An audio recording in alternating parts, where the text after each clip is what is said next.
So, No, I went ahead and I pulled up the Wikipedia um, photos for silos, and I showed them on the stream so that everybody can see kind of what you're talking about. So cool. there is footage of silos on there, and I right now, like, I have the footage of what the bunker silo looks like, Oh, the bunkers, yeah. and Yeah, there's another. silos. Yeah, now the bunkers, like you were talking about, that one thing I want to also add is like it's much more precise. Like whenever I was talking about being able to, what percentage of grain you want to put into your feed, Right. those are really, really good. And those front loaders, that's what I usually call those. Those are front Oh, little loaders. bobcats, like, yeah. Yeah, those, it makes it a lot more accessible and faster to get the feed and Oh, yeah. stuff of that nature. So.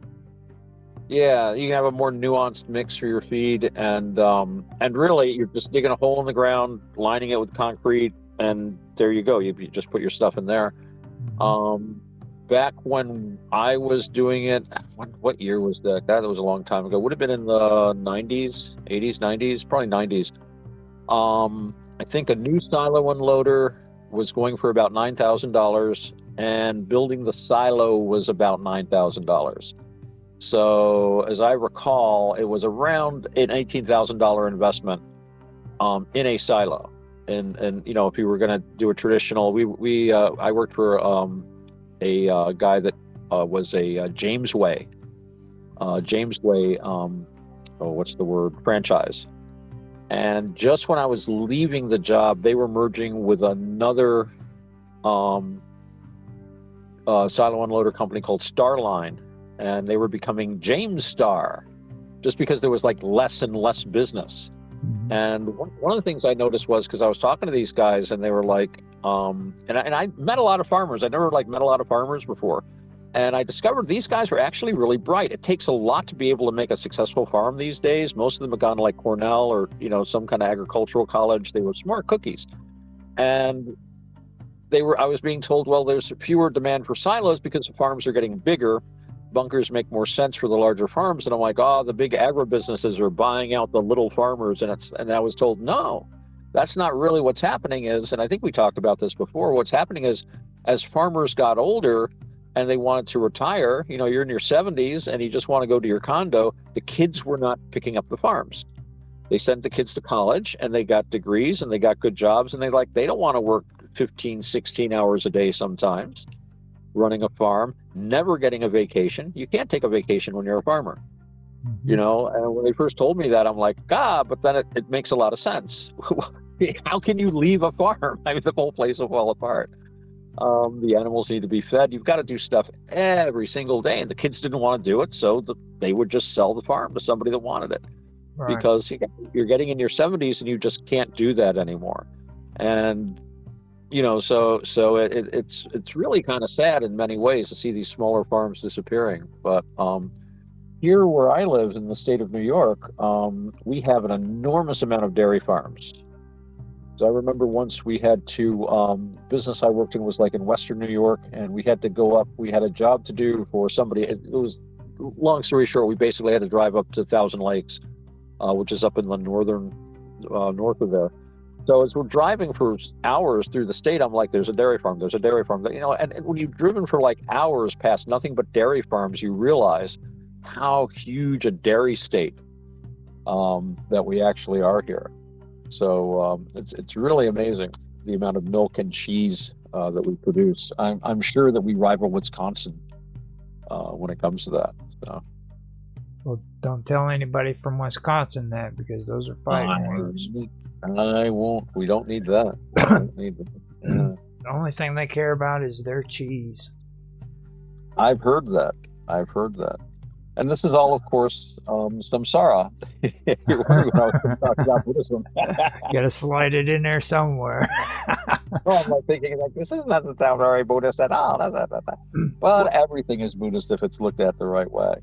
Well, and it's a full circle with you. Like you we've had that conversation too. Whenever it comes to Buddhism, I've never had a conversation with you where it didn't come back to Buddhism at some point or another. You know what I mean? It's like ever. It's never happened. Well, I found it such an amazingly useful tool to understand what's going on in my life, what's going on in my mind, you know. And a lot of Buddhism is, as I've often pointed out, a lot of it is just basic common sense, not really too complicated. In fact, some of it is very simple, but it's very difficult to do. Sometimes the simplest things are the most difficult.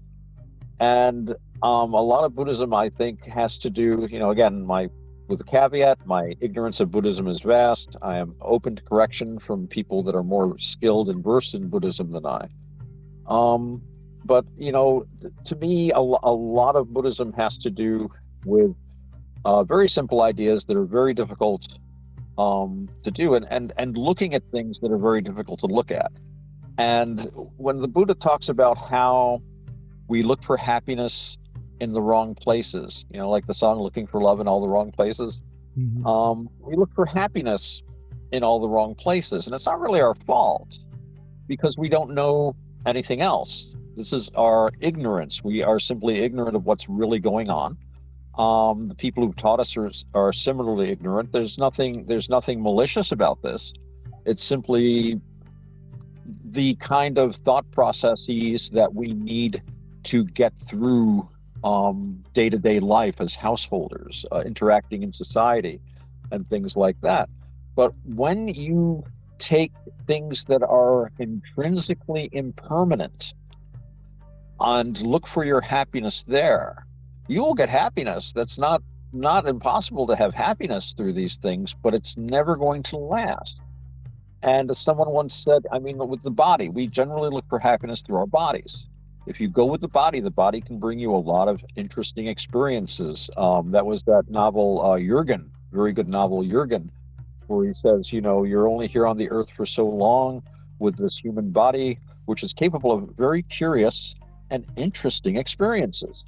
But the body also is going to take you to aging, illness, and death. This is what comes with the body. And we tend to ignore that, especially when we're younger. And, you know, I'm older now. I am now in my 62nd year. Because it's been pointed out to me, when you celebrate a birthday and you're 61 years old, that means that, well, you've accomplished 61 years. Now you're in your 62nd year. And it's interesting to look back at how I thought about these things when I was in my 20s and 30s and even in my 40s. And the amount of time I spent ignoring things, this ignorance, you know, and telling myself all sorts of lies, or at least telling myself all sorts of things that were extremely unlikely. One of the things they used to talk about a lot when I was younger, and they still talk about it, was the idea that we may one day attain to physical immortality. And this was going to be done through an increase in our technology. And there was a guy named Ben Bova, science fiction writer and also a science writer, very interesting guy. And he talked about the escalator to immortality. And the whole point of that was that if you were born, and he claimed his date was, if you were born by 1950, up to anyone born at 1950 or later has a shot at this, because if you live long enough, they will discover technology that will keep you alive a little longer. And if you can live a little longer, then they'll invent more technology to keep you going a little longer after that. And you see where this is going. If you just take the steps, it's like Bugs Bunny building the bridge across the chasm. He just nails another board and climbs out on that board, and nails another board and climbs out on that board. And then you just hope that you don't start. But of course, then he starts ripping up the boards from the other end before he's reached the far side. So it's like, you know, lowering yourself down at the end of a rope and then cutting the rope and then tying it to the bottom and trying to go down on your own. So you can tell yourself these things and you think, well, I never have to worry about these things. I never have to deal with them. I never have to cope with them. But as we get older, we see these things are more inevitable. And I think one of the things that happens is when we lose people close to us, when our friends and our family begin to die, which they will. And especially as we get older, we see people our age or even younger just passing on, not through accident necessarily, but simply illness, aging, and death. The thing that comes to all of us inevitably. And you get to a point at one time or another where you have to acknowledge this and reconcile yourself to these facts. And I remember talking to somebody about this in Buddhism, and they're like, I don't want to think about this stuff. I don't want to think about this stuff. I'll wait until I die to think about this stuff. In the meantime, I'm just going to have fun and that's basically what was the old saying? Through denial, I'm immortal. You can just as long as you're always thinking that you're because we all go on an assumption that we're not going to die. I mean, you can't just sit around, I'm going to die.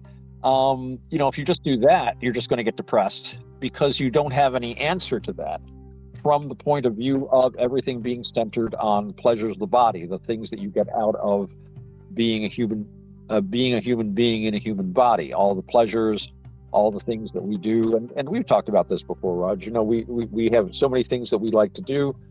We gain a pleasure, then the pleasure's gone. And what's left is, well, very often regret that we don't have the pleasure, regret at some of the things we may have done in order to get the pleasure. And, it was like the day I looked and I realized every one of these empty bottles I had was like a $20 bill that's gone. Where is it now? It's gone. All I've got left is like some fat on my body and a worn out liver and, just more aging, more illness, which brings me closer to death.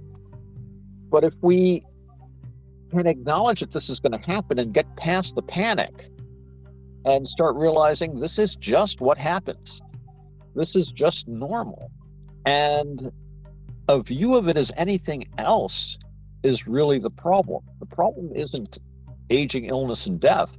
These go with the territory. Why do we age? Why do we become ill? Why do we die? Because we are born. It is the other side of the coin. It's inevitable. And it can relieve us, I think, of a lot of the anxiety.